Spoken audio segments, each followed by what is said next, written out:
Alright, what's it up again mga Axie Gods? Welcome back to another YouTube video. Today, pag-uusapan natin kung ano ba talaga ang tamang pagpili ng kauna-unahang Axie team ninyo. Kasama rin na rin dito kung ano yung gagawin nyo pag di kayo pinili ng crush nyo. Yun!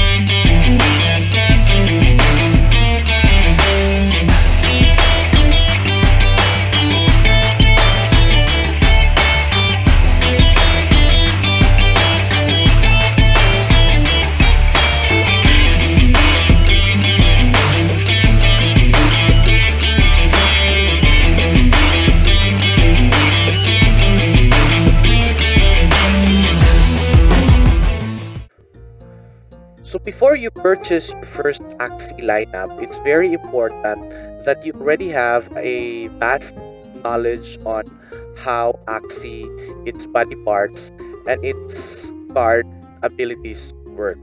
And the only way for you to figure that out is to go to this website, go to axieworld.com, and then click on Tools. Then look for Cards Explorer. This is very important so that you would be able to maximize depending on your budget, and you get the comfortability in playing and drawing cards, especially in adventure mode, because this is where you're going to spend your next 15 days from the start of playing the Axie game. So just scroll down. It gives you all the card abilities from each Axie type, and gives you a very good picture on what type of combo you are going to use in every match. Now, currently, I think one of the good lineups out there is the AAP, and I think that's the current meta in terms of starting your own lineup. So spend more time here, reading and understanding each card. How are you gonna go about uh, doing combo? You can probably picture out how you're going to fare well as well on the arena mode. But what's most important is that you have a very good understanding on how these cards would work out for you. So to make your shopping experience very efficient, just go head straight to Google Chrome Web Store and look for the Freaks Axie extension. Add it as a plugin to your Google Chrome browser, and it gives you the stats of your Axie, or it gives you the stats of the Axie every time you hover your cursor over to the marketplace.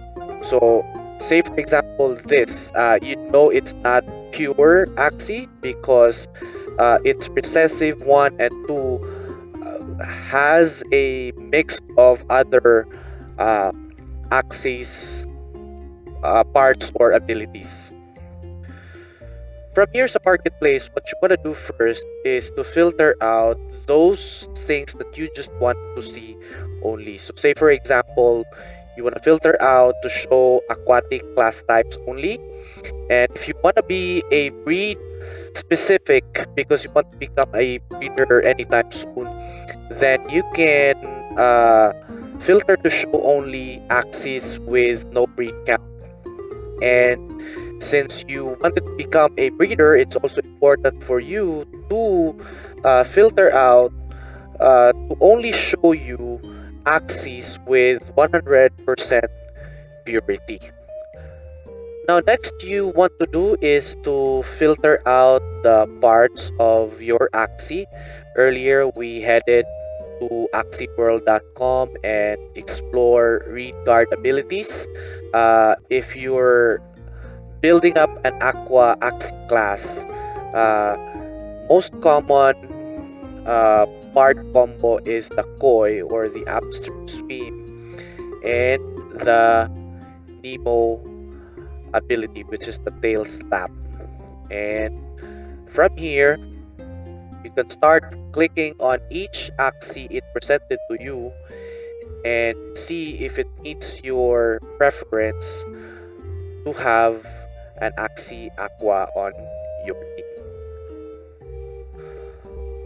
Alright, so I open up a few of the Aqua class and I'm going to walk you through how these cards would fare you during the arena or the adventure mode. So it's 100% pure Aqua. You will know that by simply hammering the stats and you see all its traits does not have any mix of other stats coming from a different Axie. Now, going through its abilities, it has a swift escape. I think this is a range attack. Uh, Crimson Water is good if it's below 50%. It's going to target the injured enemy. And then Star Shuriken. This one's very important. Your opponent would not be able to enter last stand. So enter last stand is when it's like more of a second chance of an Axie. If the HP is below 0, it still has like a second chance, more of that Axie before dying will attack you for the last time. Tail Slap, I've seen this too many times in the arena mode. It gains 1 energy when comboed with another card. So say for example, during the match, you draw Tail Slap and then you draw Goldfish. So in that round, you're going to have 110 damage plus 30 damage plus it gains you 1 energy. So the next round, instead of having 2 energies, you're going to have an advantage now of having 1 additional energy going into that round. I've also opened up another pure breed 100% Aqua. If you go over to stats and hover it, you'd see there's no mix of any stats coming from a different Axie class. So you'd have Goldfish again for the swift escape. Fish Hook, I think this is a melee attack. So if you're going on AAP lineup, it's very best that you'd have both a range attack and a melee attack, because I think there's a class that disable you from doing a melee attack. So it's very important that there's a dynamic of the type of attacks your Axie team has.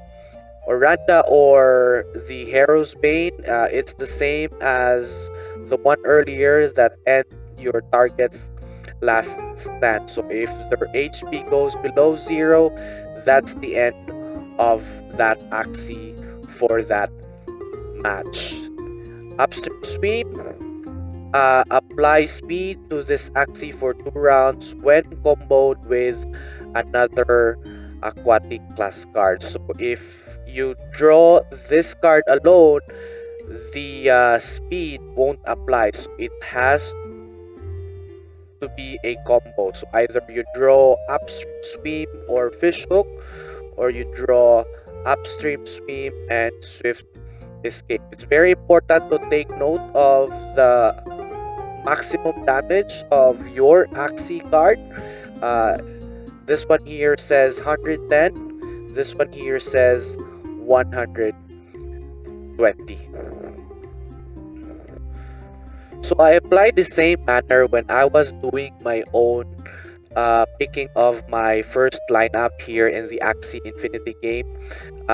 Here's how I was able to pick my own lineup and maximize my 35,000 budget. So if you go over to the stats, this is not 100% pure plant. Uh, it's recessive 1 and 2 has a mix of other Axie class type, but health wise, that's the maximum health you can get for a plant Axie. Morale is also high. I have the October treat, which allows me to draw a card if the shield for this plant doesn't break out for that specific round. I have the vegetal bite that steals 1 energy from the opponent. And then I have the gas unleash that leaves and apply poison to the opponent when attacking or defending. For my aqua or my beast, sorry, I have an ABP lineup. I have the Nutcrack that when you combo it with another Nutcrack on that specific round, it gives me 120% damage overall during that round. I also have the Ivory Stab that gains 1 energy per critical strike. This is best when comboed with Nutcrack. If you have 2 Nutcracks on that round and you have 1 Ivory Stab and you're going to use those 3 energies using those cards, not only you will be dealing 120% damage, you also gain 1 energy that you can use for the next round. My Aqua Axie, it's also not 100% pure because it's recessive, has a mix of other Axie class, but going into the abilities, this is where I really like what I picked. For me, I think it's the best Aqua that I've seen during the time I was shopping in the marketplace. Um, there's a mix, there's a good range of, there's a dynamic approach in terms of attacking uh, in range and attacking in a close combat. It also uh, gives me a healing ability, especially on the swallow card and the aquaponics. Um, so, so this is very useful, especially if you're going to a round where you only have 1 Axie left and your opponent has 1 Axie left as well. So it goes like a 1-on-1 Axie. It gives you more of an advantage because while you're attacking that opponent, if this card will be used, uh, it gives you damage, and at the same time it heals you by the damage inflict in that card. So there's a sustain in terms of lasting that specific round. Really, there's a lot you can do here in the marketplace alone. Really depends on the budget and what you're looking for, but it boils down on how much really the time you spend on exploring and reading, because after all, this is your investment and you want to get the most out of it. And so it helps you watching these YouTube videos and joining groups for Axie Infinity where you can also ask questions and learn from the others. So that's it for today, guys. Thank you so much for watching. Continue liking and subscribing. I'll see you soon.